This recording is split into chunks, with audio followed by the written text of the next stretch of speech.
Hey, what's up? I got some more lore content for you guys. So patch 3.6.0 notes just dropped, and I'm really excited for this one because I've heard that it is the most champion changes that we've gotten in quite some time. So with that, let's just get right into it. Of course, if you're new, drop a sub, drop a like, all that good stuff. But with that, let's just start taking a look at new cards and the changes going into next patch. Let's see, we got, celebrate Legends Runeterra 2nd anniversary. Can't believe lore is already 2 years old. Celebrate with 7 days of login gifts and complete every event quest to claim exclusive City of Progress icon. Alright, so some free cosmetics, that's always nice. Arcane skins, blah blah blah, turning to, okay, nice. Alright, new cards. In addition to the rest of the card updates below, we've got another set of new cards for this patch to fill in some gaps for a few archetypes, namely Elites, Reputation, and Udyr. Udyr. Work with us, we're still experimenting with this idea. Okay, Might of the Vanguard. 3 mana slow speed, Demacia spell. We're generally improving the Elites package in this patch, and Might of the Vanguard acts as a flexible way to bring another fairly setted Elite to the field, or make your Elites more elite in one big cast. Oh, okay. It says, to play, spend all your mana, summon a Dauntless Vanguard, and grow its stats that amount. If 9+ mana was spent, grant other allied elites 2/2. Okay, wow. Oh, it gets to be a pretty big card for 9. It's just like, 4 Demacia plus 3 more mana. But you get to summon Dauntless Vanguards too, right? Let's see. Summon a Vanguard, it is a 9/9. Everything else got the 2/2 stat bonus. That's pretty big.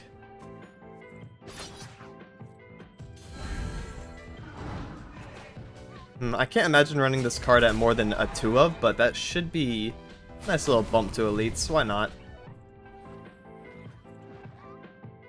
Because you can also spend this for 3, right? And just get a Dauntless Vanguard. Grow its stats that amount. You could play it for 4, you could play it for 5. It's kind of flexible. Okay, I like that. For Glory, Noxus spell. 6 mana slow speed. Reputation, I cost 3. Summon 2 Trifarian Glory Seekers. Wow. 6 mana. Reputation, I cost 3? That's so good in the mid game. If you proc Reputation, 2 Glory Seekers is absolutely huge. Look at that. If the opponent doesn't have an out to it, because like it's at the state of the game where the opponent should have used a lot of their 1 damage pings by now, you can just grab 2 things that are high priority kills and like take them out. That's so insane. You just have to dodge like Withering Wail or something like that, I guess. Look at that. Like a lot of decks just don't have an out to this kind of thing. 2 5/1s with Challenger. That is really scary.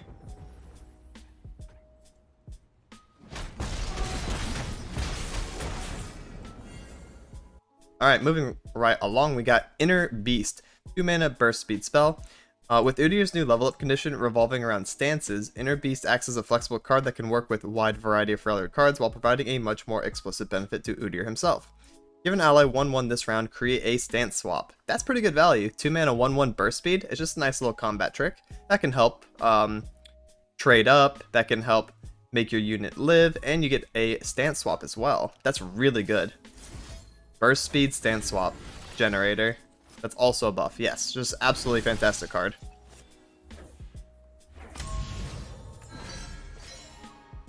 That's really cool synergy too, getting something out of execute range of Ram Stance. Of course, immediate Scarground's value as well. Nice. Okay. Damn, that's quite a good card. Alright, card updates. As laid out in the early 2022 roadmap, this is our champion adjustments patch. We've made a range of changes to some underplayed champions to help smooth out their game plans, as well as some supporting cards for Elites, Reputation, Udyr, among other things. Also, yes, nerfs the Bandle tree and Yordles and Arms.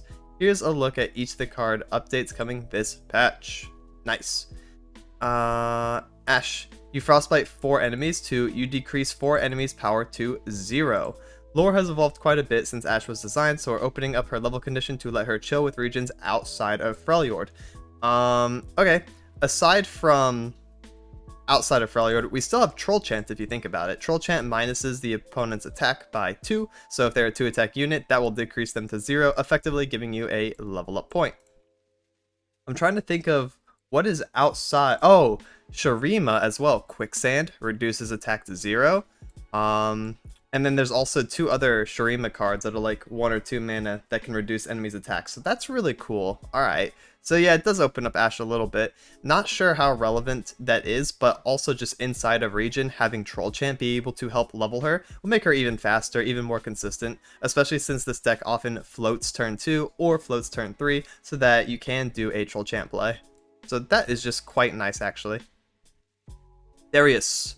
I see the enemy has 10 or less health. I see the enemy Nexus has half of its starting health. Huh? This change should help Darius be more consistent in the path of champions. Oh, okay. I was like, huh? What? That literally does nothing. I see an enemy Nexus has 10 or less. I see the enemy has half of its starting. That is... I don't know. That wording is kind of weird for players that don't play Path of Champions, though, because I totally got thrown off a little bit there. Okay, sure. Galio. Going from a 0-9 to a 0-10. Wow, he is a 10 damage unit on 7. That's kind of huge. He's also granting other allies 3. It helps him get to his level up condition a tiny bit faster, just by 1 stat point, but hey, every little bit goes a long way. Galio is only gaining a single point of health on level up, so this change makes his stat gain more consistent with our rules and makes him just a bit more formidable. Okay, I like that. Garen.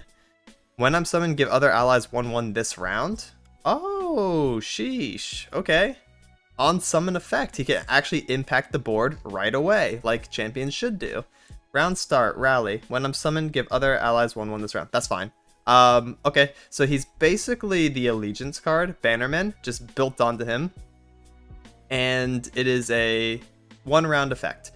However, his stats and his mana cost aren't changing, right? So if you think about it like that, he just went up about... What would you value this? +1/+1 for multiple units. Probably like 1 mana per unit hit. So if you hit 3 or 4 units, he just became a 8 or 9 mana card worth of value for just 5. That's pretty good. We really like this. This is nice. Especially since it synergizes with the Demacia Elite strategy of get big units, beat over the opponent's board, win through pressure, and win like that. So Garen now satisfies the win con of the Elite deck while also being a good Elite unit. Finally, this is what we wanted. This is technically all Garen needs. This is probably it. I think Elite is decent now. That's pretty strong. Garen was feeling a bit vanilla, so we modernized his design while helping him to enable Demacians do what they do best, fight with square stats. Exactly. He just satisfies their win con. That's nice. Karma. Create in hand a random spell from your regions. When you play a spell, cast it again on the same targets. Okay, so she also just gets a... Wait, hold on. Karma losing functionality on level up didn't feel great, so level 2 retains the spell generation. Right, she gets the spell generation on her leveled up form, which also helps replenish your hand if you're empty to reach enlightenment. I did think that was weird. Just lose the effect and gain a different effect. This is fine. Okay. I actually believe Karma will be played again too. Katarina, what's going on here? New effect. Play, rally. Create a 0-cost fleeting Blade's Edge in hand. Strike, recall me. What? Katarina's got a few more knives. Like Karma, she now retains her level 1 functionality, reducing the cost of Blade's Edge to 0 on her level 2 form. We're giving her a slight edge to clear our weakened targets. Oh, clear out. This should probably say clear out weakened targets to prevent chump blocking. That makes sense, and I like that it's free. I thought Katarina's going to get a full-on rework because her design doesn't make a lot of sense. Her synergy cards don't make any sense, but they're just going to try to make her work as is. Okay. Create a 0-cost fleeting Blade's Edge. Sure, I mean, it is stronger. I don't know if Katarina's going to see any play, but I'll definitely try her. LeBlanc. New effect. When I level up and each time I see you deal 15 plus damage, create a mirror image in hand. If you already have one, reduce its cost by 1. It can be pretty tough to generate mirror image, so giving her one on level up should help to increase LeBlanc's overall presence and thematic resonance. Yes, that will be a lot stronger. If you have the mana for mirror image, you can just create tons of pressure right away on level up. Not sure how it's going to be used, but LeBlanc Reputation, I mean, it was a good deck, right? LeBlanc Sivir, and now that it got another tool and it's getting some changes and the meta might shift a bit, that deck could come back and we might see LeBlanc be a terror. Leona, Overwhelm, hey! Leona already has the Zenith Blades, so this makes sense, and y'all seem to like it when we accidentally shipped this before. So, alright, quick little backstory. Quite a while ago, I think it was about a year now, because time is flying, there was an accidental day where Leona had Overwhelm, and people were like, yo, what's going on? What's going on? They, like, were basically testing how Overwhelm would function on Leona and how strong it would be, and then accidentally shipped it out. So everyone got to play with Overwhelm Leona for a little bit, and honestly, the reception was good. It's fine. I think Leona should have Overwhelm. I think she should have a keyword. I think she's completely fine. This is only her level 2 form, by the way. That's Overwhelm, not base Leona. So once she levels, she has Overwhelm. This has synergy with her Daybreak Champion spell card that gives everything 2/2 and stuns the opponent's units for each Daybreak unit that you have. And then you can like beat over something with Overwhelm. It's good. I think this is fine. Should help Leona close out games more effectively. That's what she needs. I like this change. Malphite. New effect, play stun an enemy. Wait, really? What? Wait, really? Malphite level 2 can just now stun an enemy on summon? That's huge. We just put Arachnoid Sentry on Malphite. Okay. For a high cost champion, we want to give Malphite a little extra rock and roll when he's dropped on the field. Being able to immediately stun a target makes him a better pick with Yasuo. Lets him more consistently stall the match until he can get into motion. Okay, I like that. That's pretty cool. And we're giving Nasus Fearsome back. Let's go! Nasus dropped this, we're just giving it back. For real though, he's a little too scary and released, but he's fallen a little too far and could benefit from having it back. Yeah, Nasus should always have Fearsome. He should always have Fearsome here. Nice. Good change. Nocturne. When you play a unit, give enemies -1 this round. When you summon a unit, give enemies -1 this round. Changing play to summon gives Nocturne more options to fill the board and terrify the opposition in doing so. Yes, summon effects like Vile Feast, summoning a spider, Elise, summoning a spider from her body. What other summons are Shadow Wall is gonna do? For the most part, that's kind of it. Vile Feast is like the biggest thing. Okay. Scion from a 1626, 8696. Alright, so just a little bit of stat increase because Scion did get over nerfed last time, so giving his stat points back. Scion returned. Yep. Stat points back. Udyr. You've damaged the enemy Nexus 7 times to now. You've played Stance Swap 3 times, so he will level more effectively. However, he's going to be 4 HP, which is fine because if you're using the Stance Swaps on him, especially on 5, he's going to be like a 5/6. That's completely fine. Sure. Udyr should feel right at home playing Stance Swap, so changing his level up to revolve around it should make his kit more cohesive. We're also giving his power a slight boost to make him more of a threat early on. I think with this, Udyr Vlad is going to be good. It's going to be so easy to level both of them using the Stance Swap RAM.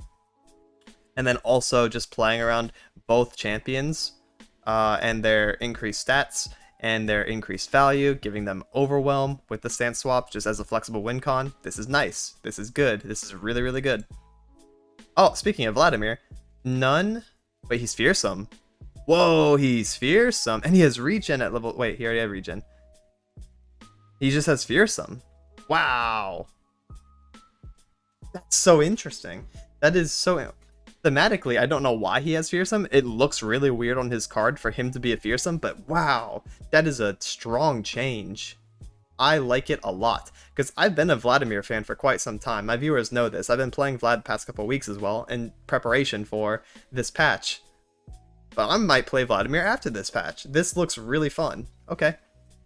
Vlad has a bloody hard time dealing with jump blockers, so this change should let him be a bigger threat and close out games. Okay, cool. Ambush, 3 costs. Good. Nice little nerf. Makes it less efficient. Makes it harder for Victor Riven to one-shot you, just by 1 mana. Not too hard, though. Ballistic Bot starts at a 0 attack unit instead of a 1. That's honestly fine. Whatever. I thought this was going to be worse.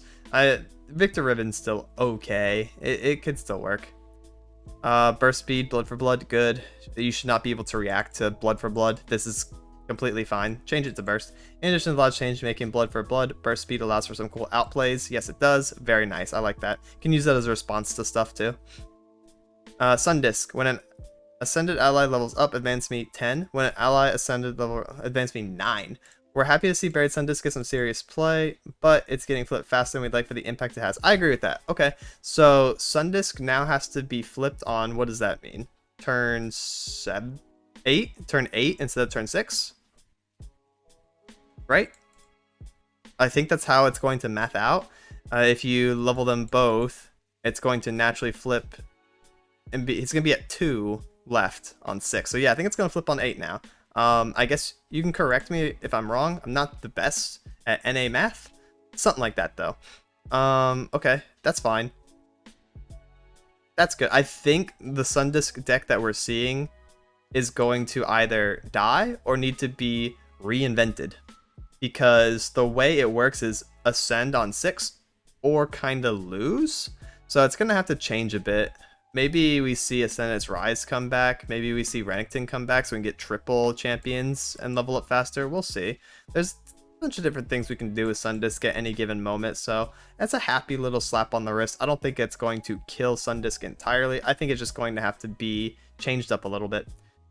Callous Bone Crusher. Reputation, I cost 2. Reputation, I cost 3. And when I'm summoned, grant me Overwhelm. Nice! That's a really good finisher for Reputation, actually. This is a pretty decent card now. A lot better in Expeditions, too. Iara Allseer.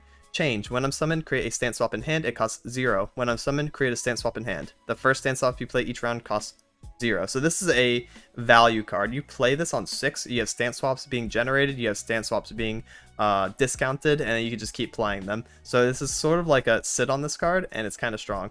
Udi's level up condition, Inner Beast here. Allseer also has been changed to encourage more stance swap casts. That's really good.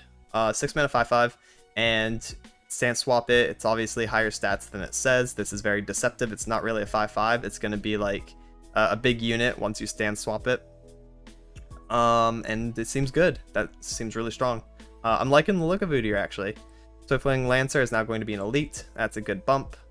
That means, can't this card be generated now from the Demacia card that summons a 5 cost? Oh wait, it already could. It didn't really limit it to elites. It always could summon this. Okay, so that doesn't change anything other than now it has elite synergy. Cool. Vanguard Squire. Yeah. Okay, make it more cohesive. I like that. Bandle Tree. Round start, create a follower from hand from a new region. Win the game if you've summoned. And this says, round start, win the game if I've seen you summon 10 units. That's really crazy. So anything played before Bandle Tree is not going to count. You have to actually play Bandle Tree and sit on it for a few turns. That's why the cost is being reduced, but this is a much harder win con now. This change makes the Bandle Tree's condition can be reset if it's removed, increasing overall interactivity and effectiveness of landmark removal against it. Hitting the instant win con is much harder, but we didn't want to completely burn the tree, so the cost has also been lowered. Okay. That's a fair change. I honestly already saw Bandle Tree not get played as much. This is definitely going to put the nail in the coffin. I don't think people are going to play Tree anymore. Vanguard Squire, reducing the cost by 1, so it only takes 3 to become free. That's kind of nice. Okay, I like it. Yordles in Arms, give allies 2/2 if you summon or cast cards from 4 regions. Give allies 4/4 instead. To now, give allies 2/2 this round. If you summon or cast cards from 4 regions, give allies 3/3 instead. I don't think that matters too much. That's still pretty strong. I think the Lulu variation of Yordles in Arms with the chompers and stuff is still good. Like, this barely does anything. +3/+3 is still broken. I'm just saying. You can still die to +3/+3 on turn 5. What else we got? Champion skins. Arcane Vi. Arcane Jinx? That's cool.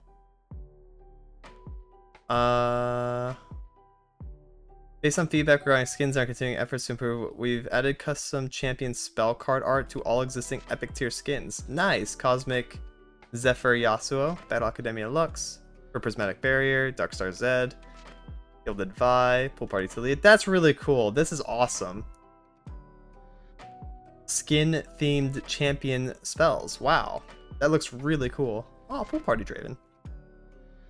New emotes. Oh, I like that. That's from Arcane. That was funny. I like that. Card backs turning 2. We got Chip. That's so adorable. He's got the cake and he ate it too. Aw. Icon. City of Progress. Nice. All right. Huge patch, actually. That was a lot of changes. So, quick recap. A lot of the champions are pretty valuable hits. I think we're going to see definitely some champions come up, some decks come up. It's going to shake up the meta quite a bit, and the nerfs are pretty relevant too, other than Yordles and Arms, which is just a light tap. And that's it for this one. Please like and subscribe if you thought this video was informative or entertaining. It really helps me out since I'm still trying to grow. I'll be releasing more deck profiles, guides, and gameplay highlights in the near future. Thank you so much for watching and have a good one. Laters!